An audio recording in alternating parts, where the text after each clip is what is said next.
संगीत सरिता।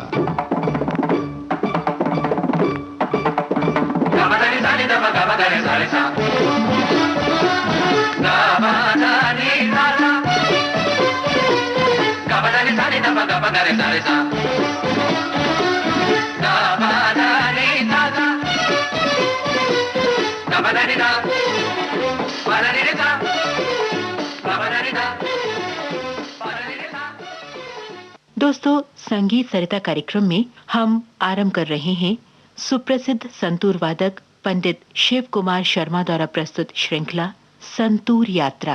आज आप सुनेंगे इस श्रृंखला की पहली कड़ी। सभी श्रोताओं को शिव कुमार शर्मा का नमस्कार। आज मैं आपसे बात करने जा रहा हूं संतूर के बारे में। संतूर की संगीतमय यात्रा, कहां से संतूर की शुरुआत हुई और कैसे कैसे इसके रूप बदले, कौन से संगीत में इसका इस्तेमाल हुआ और शास्त्रीय संगीत में कैसे आया और क्या क्या हुआ। तो चलिए शुरू करते हैं, संतूर की शुरुआत कैसे हुई। इसके पहले कि मैं आपको बताऊं संतूर के बारे में, ये बहुत आवश्यक है, मैं आपको ये बताऊंगा कि तंतु वाद्य, स्ट्रिंग इंस्ट्रूमेंट्स की शुरुआत कैसे हुई।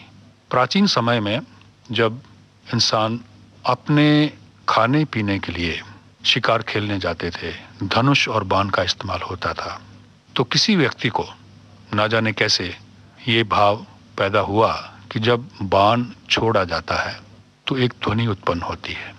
हालांकि संगीतमय नहीं है, लेकिन एक ध्वनि उत्पन्न होती है। उससे ये विचार आया कि एक संगीतमय ध्वनि अगर उत्पन्न हो तो कैसे होगी। इस विचार से जिस वाद्य का जन्म हुआ उसका नाम था पिनाकी वीणा। अभी आपने वीणा शब्द सुना तो आपके जहन में एक विशेष प्रकार का वाद्य आया होगा। आज जब हम वीणा कहते हैं तो हमारे ख्याल में एक विशेष प्रकार का वाद्य आता है जिसको वीणा कहते हैं। उसमें सारंगी का विचार नहीं आता, सितार का या सरोद का नहीं आता। हमारी संस्कृत भाषा में वीणा का अर्थ है तार वाद्य। प्राचीन काल में किसी भी प्रकार के तार वाद्य को वीणा ही कहा जाता था और कई प्रकार की वीणाएं थी। जैसे मैंने आपसे जिक्र किया, पहला वाद्य जो बना उसका नाम पिनाकी वीणा रखा गया। पिनाकी वीणा नाम इसलिए रखा गया कि उस वाद्य को बनाने का विचार धनुष और बाण से आया था और संस्कृत भाषा में धनुष को पिनाक बोलते हैं। ऐसे कई प्रकार की वीणाएं हमारे भारत में थी आज से कई सदियों पहले, बल्कि ये कहना होगा कि कई हजार साल पहले। जैसे कि पिनाकी वीणा, रुद्र वीणा, कात्यायनी वीणा, बाण वीणा, तुम्बरु वीणा, नारदीय वीणा, शततंत्री वीणा। अभी आजकल हम एक वाद्य देखते हैं और सुनते हैं, स्वरमंडल, जिसको कई गायक लोग अपने गाने के साथ जिस राग को वो गा रहे हैं उसमें उसको मिला लेते हैं और गाते समय उसको छेड़ते रहते हैं। एक राग का समय बना रहता है। इसको पहली मर्तबा गाने में बड़े गुलाम अली खान साहब ने इस्तेमाल करना शुरू किया। यही वो वाद्य है जिसको प्राचीन काल में पिनाकी वीणा कहा गया। इसका स्वरूप बड़ा था, ये छोटे स्वरूप में ये है।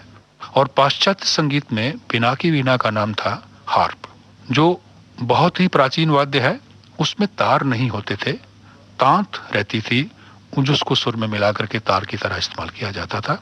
बाद में जब मेटल का इस्तेमाल होने लगा तो उसमें स्टील या दूसरे तरह के तार का इस्तेमाल होने लगा। तो इस वाद्य के बाद जो दूसरा वाद्य किसी के जहन में आया, किसी के दिमाग में आया और उसका रूप सामने आया, वो था शततंत्री वीणा। शततंत्री वीणा का अर्थ होता है ऐसा वाद्य जिसमें 100 तार हैं। शत संस्कृत भाषा में 100 को बोलते हैं।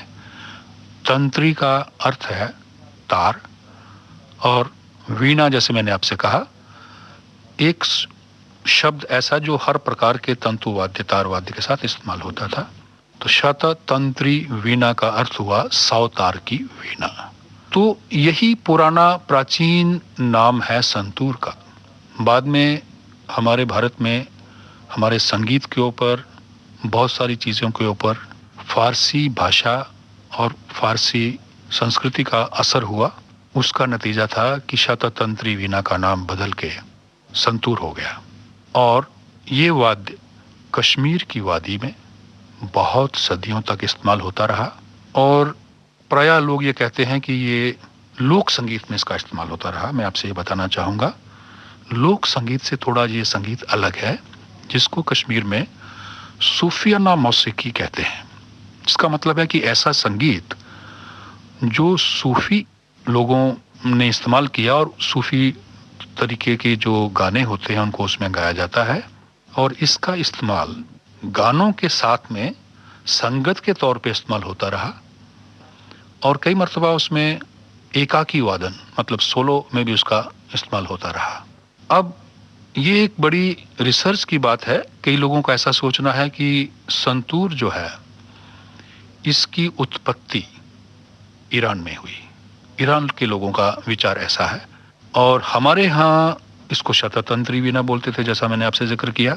बाद में मैं इस बात पे आऊँगा कि और भी बहुत सारे देशों में ऐसे साज हैं, लेकिन अभी जिक्र इस बात का करेंगे कि कश्मीर में किस प्रकार के संगीत में इसका इस्तेमाल होता रहा, जो कि सूफियाना मौसीकी इसको बोलते हैं।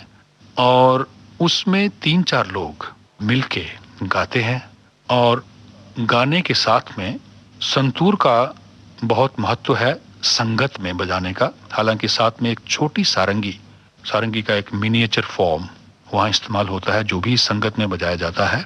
साथ में तबला भी होता है, लेकिन संतूर का बहुत महत्व है उस संगीत में।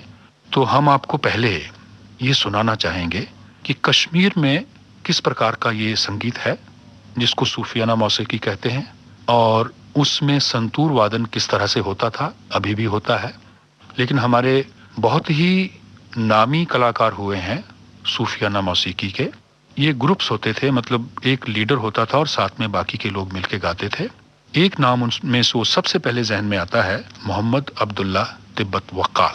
ये बहुत ही नामी संगीतकार थे सूफियाना मौसीकी के, जो गाते भी थे और संतूर को एक काकी वादन में सोलो बजाने में भी बहुत उनकी महारत थी। और दूसरे एक ऐसे ही नामी कलाकार थे मोहम्मद कालीन बाफ। तो आइए हम आपको इन दो नामी कलाकारों का, सूफियाना मौसीकी के जो बहुत जाने माने संगीतकार थे श्रीनगर के, कश्मीर की वादी के, उनका वादन सुनाएंगे।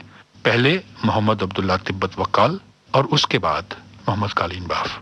ये संगीत जो है इसमें एक अजीब मिश्रण है। हमारे यहाँ राग बोलते हैं, और जो फारसी संगीत है और टर्किश तुर्की का जो संगीत है उसमें पर्याय जो राग का है वो है मकाम। तो कश्मीरी संगीत में भी मकाम शब्द का इस्तेमाल होता है, लेकिन इसके जो स्वर हैं, उनकी जो श्रुतियां हैं वो भारतीय पद्धति से हैं, उसमें फारसी संगीत का असर नहीं है। तो सुनिएगा सूफियाना मौसीकी।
Now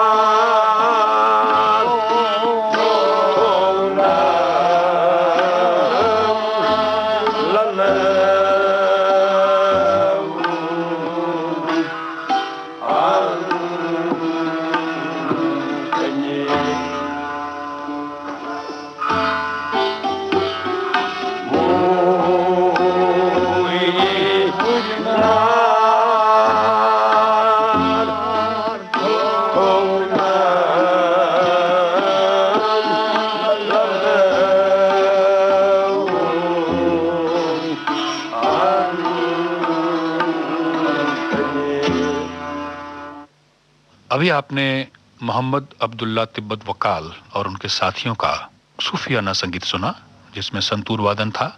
और अभी आप सुनिए मोहम्मद कालीन बाफ और उनके साथियों का संगीत, जिसमें संतूर वादन भी है और गाना भी है।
संतूर यात्रा।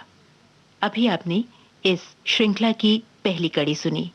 इसे प्रस्तुत कर रहे थे सुप्रसिद्ध संतूर वादक पंडित शिव कुमार शर्मा। अब आज का संगीत सरिता कार्यक्रम समाप्त होता है।